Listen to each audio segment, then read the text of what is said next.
Hello বন্ধুরা, আমার নতুন একটা ভিডিও তোমাদের সকলকে স্বাগত। তো বন্ধুরা, বাইরের কিন্তু যে কোনো চপ বলো পকোড়া বলো আমরা কিন্তু ভীষণ খেতে ভালোবাসি, তাই না?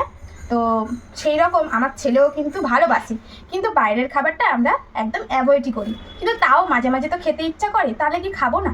তো আজকে বানাবো ভেজিটেবিল পকোড়া। তো কীভাবে বানাবো সেটা তোমাদের সঙ্গে শেয়ার করব। আর ঘরে যেহেতু বানাবো সেক্ষেত্রে অতটা আনহেলদিকর হবে না। তো চলো আজকে কিভাবে বানাবো সেটা তোমাদেরকে দেখিয়ে দিই, আর কি কি লাগছে সেটাও তোমাদের বলে দিই। তো এখানে দেখো একদম থালাটা কিন্তু বেশ কালারফুল দেখতে লাগছে বন্ধুরা, তাই না? তো কি কি আছে বলে দিই। এই দেখো এখানে আছে, এটা হচ্ছে আলু। তো আলুটা আমি একদম মানে ঝিরঝিরে করে, যে ঘষা মেশিনগুলো হয় না, এই দেখো একদম ঝিরঝিরে করে কেটে নিয়েছি।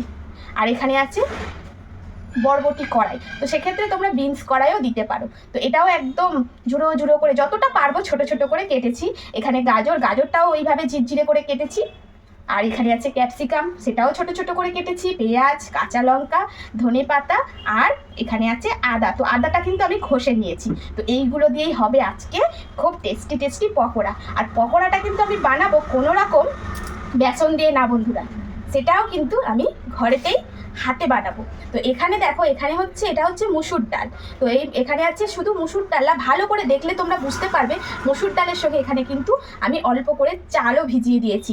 আর এই চালটা দিলে এই মানে পকোড়াটা খুব মচমচে হয়, খেতে কিন্তু স্বাদ হয়। তো এখানে আমি মাপটা যেটা নিয়েছি তোমাদের বলে দিচ্ছি।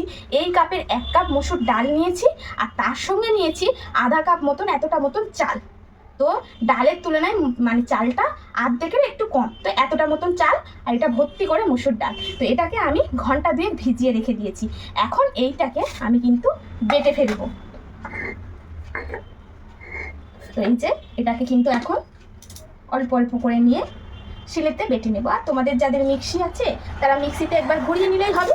তো এই দেখো, আর যেহেতু ভিজেছে খুব সুন্দর করে, সেহেতু কিন্তু বাটতে বেশ ইজি হয়ে যাচ্ছে। তো এখন এই ডালটা আমি ভালো করে বেটে নেব।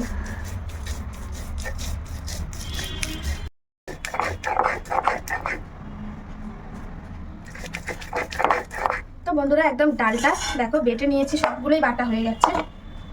তো এখন এইগুলো তুলে ফেলবো।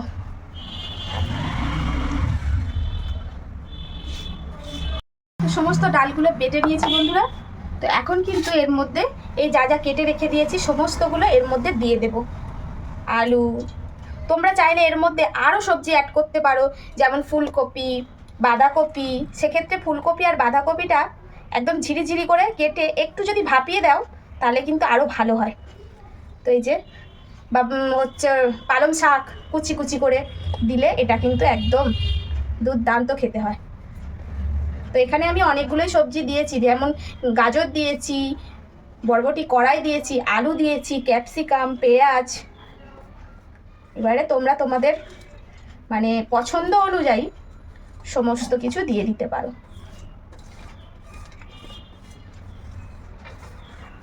আর এই যে আদা কিন্তু আমি ঘষে নিয়েছি, আদাটা বাটিনি, একটু একটু মুখে পড়লে ভালো লাগে খেতে। এখন এর মধ্যে দিয়ে দেব স্বাদ মতন লবণ। তো লবণটা দিয়ে দেওয়ার পরে এখন এটাকে আমি ভালো করে, এই যে ডাল আর চাল বেটে রেখেছি এটার সঙ্গে একসঙ্গে মাখবো। তো এখন তোমরা অনেকেই জিজ্ঞাসা করতে পারো যে দিদি ডালের সঙ্গে কি চাল দিলে, আতপ চাল নাকি সিদ্ধ চাল? তো আমরা যে চালের ভাত খাই সিদ্ধ চাল, সেই চালই দিয়েছি। তোমরা চাইলে সিদ্ধ চালও দিতে পারো, আবার আতপ চালও দিতে পারো, সেক্ষেত্রে কোনো অসুবিধা হবে না, একই ব্যাপার আসবে, ঠিক আছে? তো এইভাবে ভালো করে সুন্দর করে চটকে চটকে মাখতে হবে, যাতে করে সমস্ত সবজির মধ্যে নুন মশলা ঢুকে যায়। মশলা বলতে আদা দিয়েছি, আর কিছু দিইনি, কাঁচা লঙ্কা কুচিয়ে দিয়েছি। তো এর মধ্যে কিন্তু আমি আর কিছুই দিইনি। তো এই যে এখন এটা আমার মাখানো হয়ে গেছে। তো এদিকে কড়াটা কিন্তু বন্ধুরা বসিয়ে দিয়েছি, আর কড়াটা কিন্তু বেশ গরম হয়ে গেছে। এখন এর মধ্যে দিয়ে দেবো আমি সাদা তেল।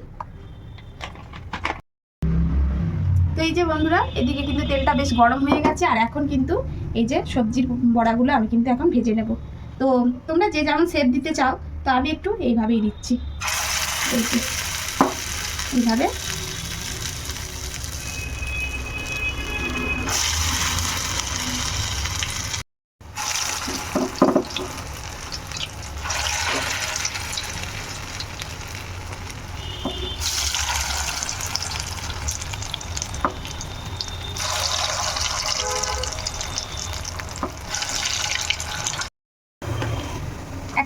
হয়ে গেছে, তাই এখন এইগুলো উল্টে দেব। তো এক্ষেত্রে কিন্তু গ্যাসের আগুনটা তোমরা কিন্তু একদম জোরে রাখবে না, তাহলে কিন্তু একদম লাল হয়ে যাবে তলার দিকটা, আর ভিতর দিকটা বন্ধুরা সবজিগুলো কাঁচা রয়ে যাবে। একটু মিডিয়াম টু লো আঁচে দিয়ে আস্তে ধীরে এটাকে ভাজতে হবে। তো এই যে এখন এইবারে এটাকে উল্টে উল্টে ভাজবো।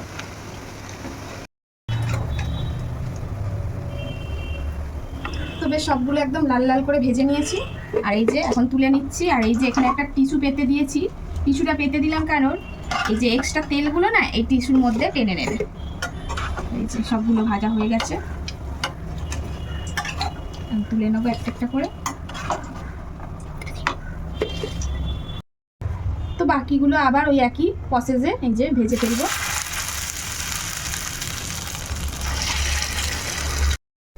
তো বন্ধুরা একদম গরম গরম সবজি পকোড়া রেডি। আর এই যে পাশে বসে আছে কর্তা মশাই, তো কর্তা মশাইকে খেতে দেবো, আর কর্তা মশাই তোমাদেরকে বলবে কেমন হয়েছে। তো না, তো দেখেই তো মনে হচ্ছে যে কোনো কথা হবে না। না খেয়ে বলো।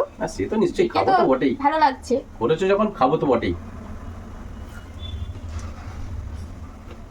তো মুচমুচ করে আওয়াজ হচ্ছে গো, এত মজমজ হচ্ছে। ক্রাঞ্চি হয়েছে, খুব ভালো হয়েছে। এই মজমজটা হয়েছে কেন বলতো, চাল বাটাটা দেওয়ার জন্য বেশি মজমজ করছে।